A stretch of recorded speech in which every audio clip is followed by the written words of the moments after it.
নমস্কার বন্ধুরা, Sunanda village cooking চ্যানেলে আবারও তোমাদের স্বাগত জানাই। তো আজকে কিন্তু আমি দুটো সুন্দর রেসিপি নিয়ে চলে এসেছি। প্রথমেই বলি, তোমরা কিন্তু আলু পোস্ত খেয়েছো, আরও বিভিন্ন রকমের সবজি দিয়ে পোস্ত খেয়েছো। কখনো কি তোমরা চিচিঙ্গা পোস্ত খেয়েছো, তাও আম দিয়ে? তো যদি না খেয়ে থাকো, আজকে আমার এই ভিডিও দেখে কিন্তু তোমরা খেয়ে নিতে পারো রান্না করে। তো আজকে আমি কিন্তু কাঁচা আম দিয়ে চিচিঙ্গা দিয়ে পোস্ত করব, তার সঙ্গে আলুও দেবো। তো খুব সুন্দর করে পোস্তটা আমি বানাবো আজকে, অবশ্যই কিন্তু তোমরা দেখতে থাকবে। আর তার সঙ্গে থাকবে বাটা মাছের সর্ষে দিয়ে ঝাল।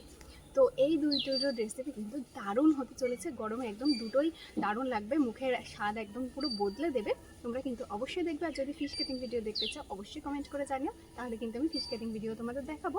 আর যারা ফেসবুক থেকে দেখছো অবশ্যই কিন্তু ফলো করে নিও, যারা ইউটিউব থেকে দেখছো অবশ্যই কিন্তু সাবস্ক্রাইব করে নিও। আর ভিডিওটি ভালো লাগলে অবশ্যই একটা লাইক এবং শেয়ার করে দিও। তো বন্ধুরা, বেশি দেরি করবো না, চলো রান্নাঘরে যাওয়া যাক। তো প্রথমেই কিন্তু কড়াইতে সুন্দর করে তেলটা ভালো করে গরম করে নিয়েছি, আর মাছে কিন্তু লবণ হলুদ মাখিয়ে নিয়েছি। তো এখন মাছগুলো একটু লাল লাল করেই ভেজে নেব।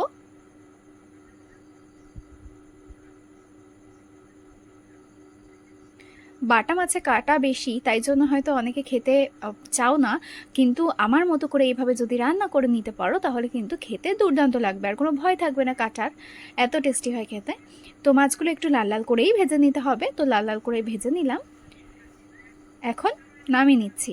আর বাটা মাছ যেহেতু খুবই নরম একটা মাছ, তাই একটু লাল লাল করে ভেজে নিলে তাহলে আর ঝোলের মধ্যে ভেঙে যাবে না। এখন আমি এই তেলের মধ্যে দিয়ে দেব শুকনো লঙ্কা আর গোটা জিরে।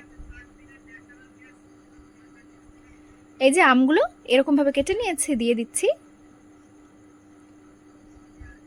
চিচিঙ্গাগুলো এরকমভাবে কেটে নিয়েছি দিয়ে দিচ্ছি।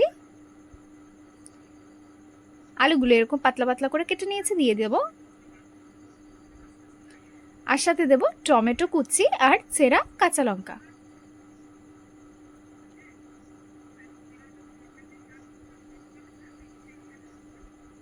দিয়ে দেব লবণ।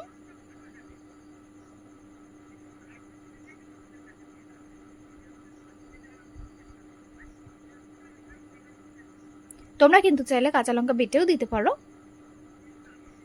তো এখানে আছে পোস্ত, চারমগজ, সাদা তিল বাটা। যখন সবজিগুলো একটু ভালো করে ভাজা হয়ে আসবে তখন কিন্তু এই বাটা মশলাটা দিয়ে দিতে হবে। এখন দিয়ে দিচ্ছি সামান্য পরিমাণ জল, যাতে সবজিগুলো খুব ভালো করে সেদ্ধ হয়ে যেতে পারে। তো চিচিঙ্গা পোস্ত যারা করে খেয়েছো তারা এরকম শুধু চিচিঙ্গা পোস্ত না করে কাঁচা আম দিয়ে একটু খেয়ে দেখলে, কাঁচা আম দিয়ে খেয়ে দেখলে যা টক টক লাগবে, বেশ ভালো লাগবে। আর এই গরমে এটা খেয়ে স্বস্তি পাওয়া যাবে, দারুণ লাগবে খেতে। আরও খানিকটা জল দিয়ে দিচ্ছি। এখন দিয়ে দেবো আমি সামান্য পরিমাণ চিনি, যেহেতু এটা আম দিয়ে বানাচ্ছি আর পোস্ত তো একটু চিনি দিতে হয়, তো আম দিয়ে যেহেতু বানাচ্ছি টকটা ব্যালেন্স করার জন্যই চিনি দিয়ে দিচ্ছি। আর এখানে দেখো সবজিগুলো খুব ভালো করে এতক্ষণে সেদ্ধ হয়ে গেছে, আর এটা দেখো খুব সুন্দর মাখা মাখা হয়েছে। এটা নামিয়ে নেব, পরে আরও একটু ঝোলটা বসে যাবে। আর কড়াইতে আবারও তেল গরম করতে বসিয়ে দিয়েছি, দিয়ে দিলাম শুকনো লঙ্কা, এখানে আছে কাঁচা লঙ্কা আর টমেটো কুচি। দিয়ে দিচ্ছি হলুদ গুঁড়ো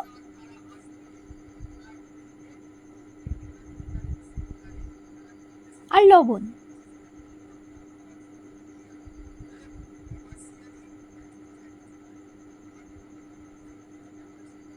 আমি আজকে যেভাবে এই যে সর্ষে বাটা মাছের ঝাল বানাচ্ছি, তোমরা যদি বানিয়ে খেতে পারো দারুণ লাগে খেতে। এখানে আছে সর্ষে আর সাদা তিল বাটা।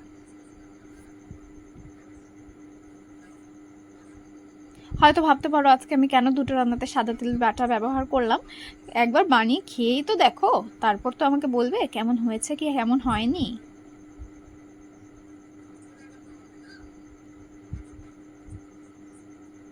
সামান্য পরিমাণ জল দিয়ে দিলাম মশলার বাটি ধুয়ে। এখন কিন্তু মশলাটা দারুণভাবে কষিয়ে নেব। তবে সর্ষে বেশি সময় কষানো লাগে না, তো মশলা থেকে ভালো করে তেল ছেড়ে গেছে, দিয়ে দিলাম এখন পরিমাণ মতো জল। খুব বেশি ঝোল রাখবো না, এটাও একদমই মাখো মাখো হবে, তবেই তো দারুণ লাগবে ব্যাপারটা। এটুকু জলে খুব ভালো করে ফুটে উঠেছে, এখন দিয়ে দেবো ভেজে রাখা মাছগুলো।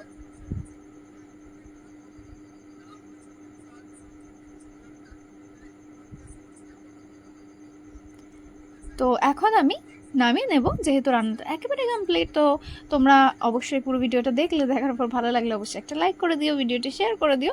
তো টাটা।